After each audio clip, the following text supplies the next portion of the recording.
So I'm talking to my mom. And we're talking about all kinds of things. She goes, Jennifer.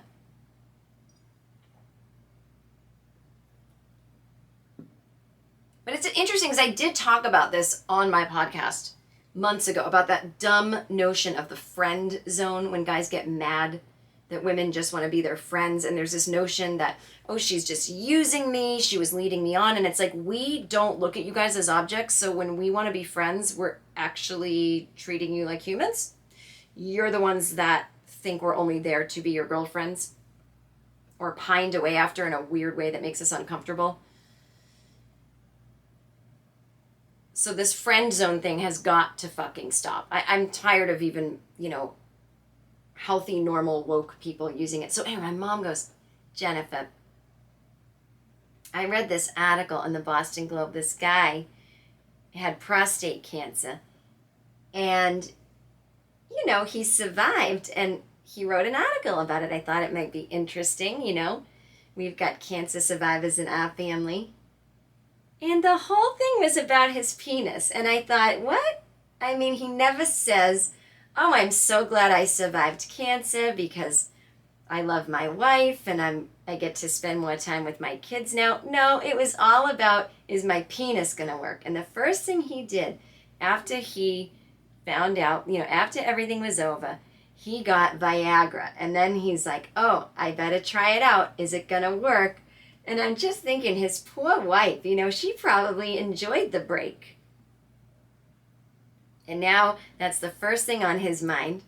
And I just thought, I was just thinking about men, and I thought, I don't think they can control it. And isn't that weird? I mean, Jennifer, I was thinking about all kinds of things. I sit here in this pandemic, and I just start thinking. And you guys got to understand, my mom grew up in the 50s. She was raised by a woman who wasn't allowed to go to college. My mom's dad really wasn't big on her going to college, so she didn't. She was raised to think certain things about men and women, and she's having her own thoughts. So it's very interesting to watch an 80-year-old come to things that you kind of knew. What is my landline ringing for? I have it in case of emergency. This is election bullshit. Hang on 1 second. I can't even find it. It's like hidden somewhere in this room. Hang on 1 second.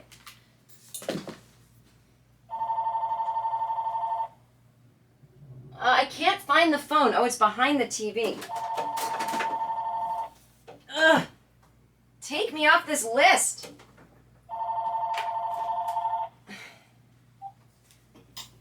Take me off whatever list this is. Bye. Okay. Oh, God, that's so disturbing. And I have a landline because I was like, well, on 9/11, I was in New York and none of our cell phones worked and it was really scary, so it's always good to have a landline.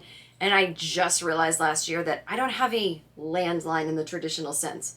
I have a home phone that's connected to the fucking internet, so what does that help me? Anyway, so my mom,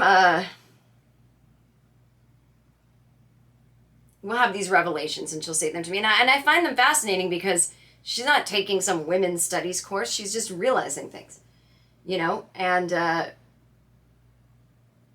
she said, Jennifer, I mean, I'm sure no one's doing it to me now because I'm nothing to look at, although my mom is quite the looker. But I'm too old. But I was thinking about how I love being friends with men.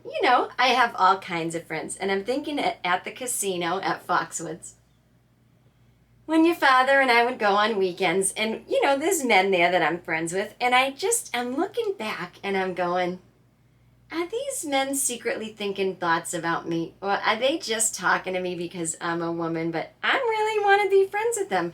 Or just how many guys, they're not really taking you seriously as a person because they're thinking with their penis and their hormones, and isn't that sad? It breaks my heart that I would want to be friends with someone and that and I would never be thinking about sex. Jennifer, this is how I thought of things.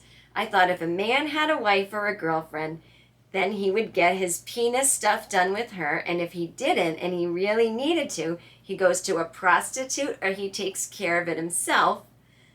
And then any woman he talks to just as a friend, he only likes as a friend. That's why he's talking to them. I was like, wait, cut back to the prostitution?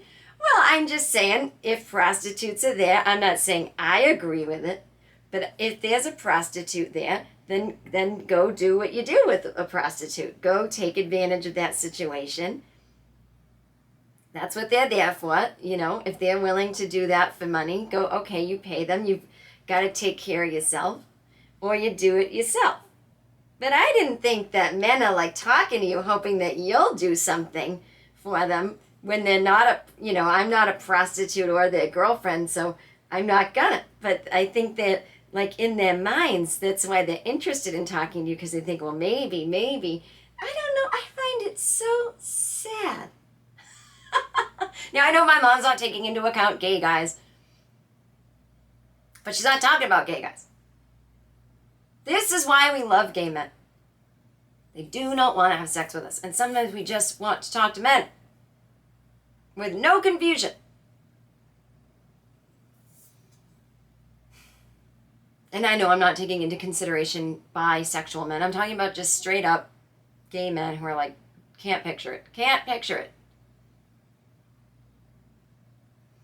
Anyway, I just thought that was very enlightening. So I was like, I did a podcast episode about this, about the friend zone. And she was like, well, you know. But I just love my mom's theory that everyone's seeing a prostitute.